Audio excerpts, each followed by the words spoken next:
Hi friends. तो UPSC 2025 का result आ चुका है और बहुत ही जल्दी मैं छोटा सा वीडियो बना करके एस्पिरेंट्स के कुछ क्वेश्चन देना चाहता हूँ ताकि वो थोड़ा नेक्स्ट टाइम से ध्यान रख सकें अपनी तैयारी के बारे में और क्या चीज़ें आपको सोचनी है, क्या चीज़ें अभी समझनी है, क्या करना है, क्या नहीं करना है।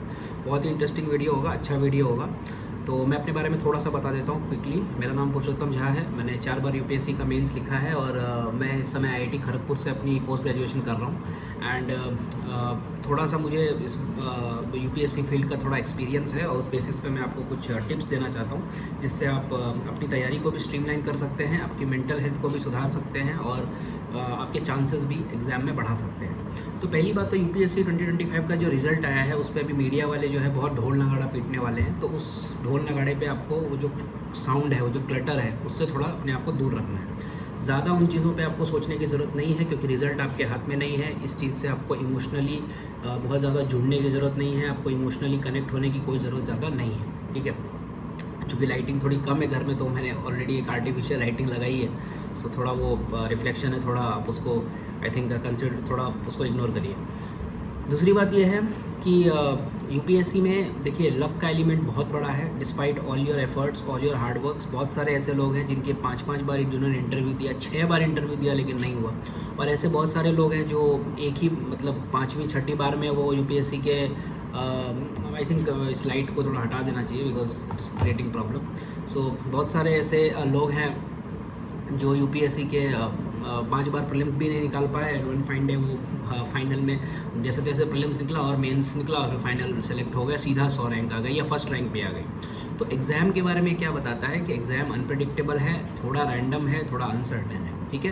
तो इसलिए अपने आप को ज़्यादा गिल्टी भाव से मत रखिए, ठीक है। इस एग्ज़ाम से इमोशनली मत जुड़िए। ये एग्ज़ाम ऐसा नहीं है कि आप निकालना चाहेंगे तो निकाल लेंगे। एग्ज़ाम या तो निकलेगा अपने आप, आपकी मेहनत कितनी भी हो वो बहुत ज़्यादा कोई इम्पॉर्टेंट नहीं है। इम्पॉर्टेंट ये है वेदर चीज़ें आप समझ पा रहे हैं, चीज़ें आप मेहनत कर पा रहे हैं, एफर्ट लगा पा रहे हैं, टेस्ट दे रहे हैं रेगुलरली। और पीयर प्रेशर में मत करिए, किसी को दिखाने के लिए बहुत ज़्यादा मत करिए क्योंकि उसका मेंटल कॉस्ट बहुत ज़्यादा होता है, मेंटल हेल्थ पे बहुत बुरा इफेक्ट करता है, ठीक है। तो अभी हमें क्या करना चाहिए ये जानने से पहले थोड़ा इस टॉपिक को और थोड़ा सा और कवर करते हैं। देखिए आपको 10 लाख 20 लाख लोगों में कोई एक इंसान मिलेगा जो बार बार पास हो रहा है, ठीक है। जो कि जिसका पहले 400 रैंक आया, फिर 300 रैंक आया, 150 रैंक आया, लेकिन वो रेयरेस्ट ऑफ रेयर है। और मैं उसका एक एनालॉजी ये देना चाहूँगा कि आप अगर लूडो खेलें तो लूडो में आपका कई बार 6 नहीं आता है, लेकिन जब एक बार 6 आने लगता है ना तो 3 बार लगातार भी 6 आ जाता है, ठीक है। सो उसी तरह का कुछ डाइस वाला सिस्टम है। लेकिन क्योंकि इसमें 2 पेपर जो हैं आप सब कंट्रोल कर भी लें, एक्चुअली में तो कह सकते हैं 4 पेपर। एक एस्से बहुत ही अनप्रेडिक्टेबल, एथिक्स चलो अब प्रेडिक्टेबल होने लगा है, एथिक्स एस्से अनप्रेडिक्टेबल है। और जो आपका ऑप्शनल का पेपर है खास करके ह्यूमैनिटीज़ वाला, वो बहुत ही ज़्यादा अनप्रेडिक्टेबल है। उसमें कुछ भी मतलब नंबर कभी कभी आ सकते हैं। ये मेरा पर्सनल एक्सपीरियंस है, हिस्ट्री ऑप्शनल से मैंने दिया है। जिस साल मेरी तैयारी बहुत ही लिमिटेड थी, ख़राब भी कह सकते हैं, उस साल मेरे बहुत अच्छे नंबर आए थे। और जहाँ पे अच्छे जो लोग पास भी हुए उनके भी उतने अच्छे नंबर नहीं थे ऑप्शनल में, ठीक है। तो मैं 1-2 पेपर में इतना मैंने कोई मेहनत भी नहीं किया, उसमें बहुत आ गया। किसी पेपर बहुत मेहनत की और सब कुछ सही किया बट उसमें नहीं आया नंबर। तो this is life, this is UPSC, you can not do anything about it, ठीक है। आप उसमें बहुत ज़्यादा कुछ कर नहीं सकते हैं। सो अपना जो टारगेट है उसको ये रखिए कि मैं कितना पढ़ रहा हूँ रोज़, कितने टेस्ट दे रहा हूँ, टेस्ट को एनालाइज कर रहा हूँ, अगर कुछ गलती हो रही है तो क्या गलती हो रही है, फीडबैक्स लीजिए टीचर से। हम भी धीरे धीरे उस जोन में जाएंगे जहाँ पे हम जितना हमसे बन पड़ता है हम फीडबैक्स भी देंगे। और आप कमेंट कर सकते हैं आपको किस तरह के एक्सपीरियंस हो रहे हैं, किस तरह के आपके इश्यूज़ हो रहे हैं। मैं उसको पर्सनली थोड़ा उसको एड्रेस करने की कोशिश करूँगा। और सेकेंडली आप उसको हम तक इस मामले सब्जेक्टिव अगर आपको कोई प्रॉब्लम है सब्जेक्ट से रिलेटेड, तो वो भी आप हमको बता सकते हैं so that we can reach you out and help you with whatever limited understanding we have of this examination.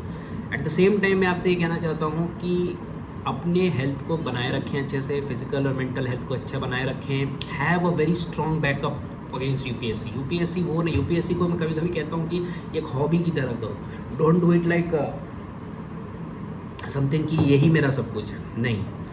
अगर आप बहुत रिच हैं या आपका बैकग्राउंड बहुत अच्छा है तो वैसे भी आपको बहुत ज़्यादा इशू नहीं होने वाले हैं। लेकिन अगर ऐसा नहीं है तो कुछ फिगर आउट कर लीजिए, कुछ बैकअप।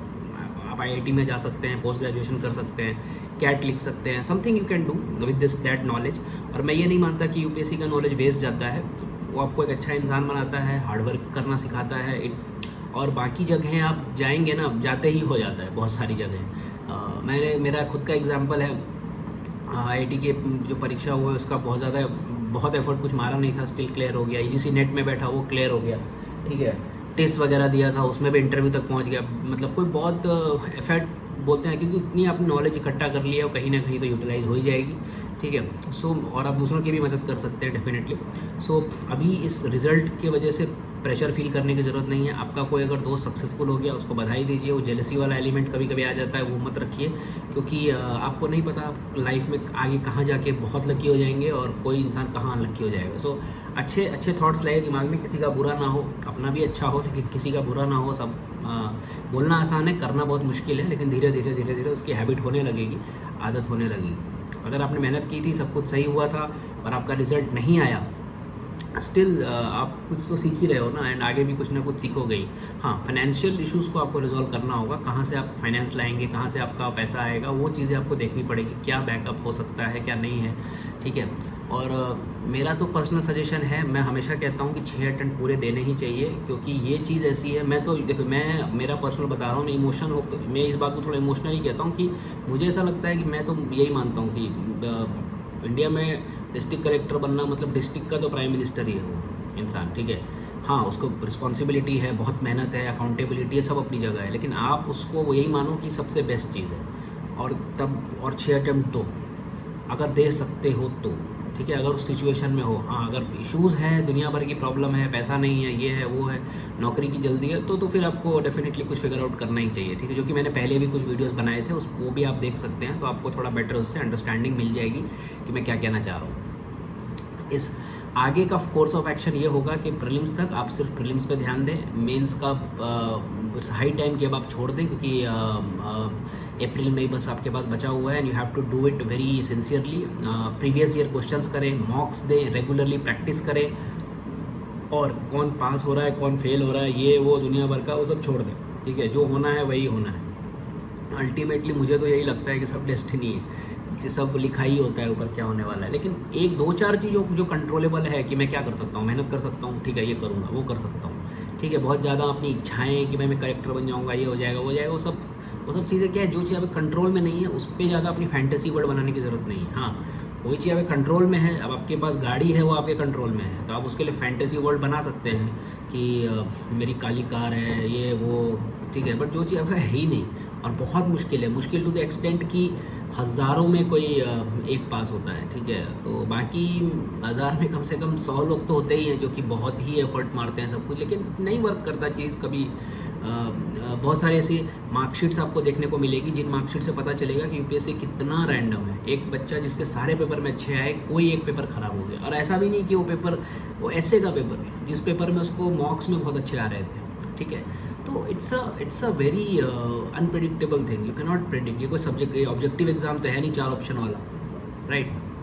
तो इसके लिए बहुत ज़्यादा इससे इमोशनली अटैच मत होइए। मेंटल हेल्थ, फिर से कहूँगा, मेंटल हेल्थ को अच्छा रखिए। रिवीजन पे भी फोकस करिए, कितना आप रिवाइज कर सकते हैं, चीज़ों को कितना गैदर कर सकते हैं, क्या कंसोलिडेट कर सकते हैं मटेरियल को, और करने के बाद लिख के उसको प्रैक्टिस करना, मॉक्स देना, क्या गलती हुई मॉक टेस्ट में उसको समझना, ठीक है। फीडबैक्स लेना मेंटर्स से, अपने जो भी आपके मेंटर्स हो, आप हमें भी रीच आउट कर सकते हैं, हम भी आपको कुछ उसमें असिस्ट करेंगे। सो आई थिंक ये मेरा मोटो था बनाने का वीडियो, कि प्रेशर में मत आइए, सब ठीक है, सब ठीक हो जाएगा, और सब धीरे धीरे, किसी चीज़ से बहुत अटैच होने की ज़रूरत नहीं है। ये दुनिया में आप किसी चीज़ से अटैच होकर के, और संभावना आपकी कम हो जाती है। और अगर आप इससे इमोशनली अटैच नहीं हो, ठीक है, मिला तो मिला, नहीं मिला तो नहीं मिला, तो सरप्राइजिंगली वो मिलने की चांसेस भी बहुत बढ़ जाते हैं, ठीक है। और नहीं मिला तो वैसे भी आप अटैच नहीं हो, वैसे भी आप अटैच नहीं हो, are doing this big for fun, कर रहे हैं बस, ठीक है।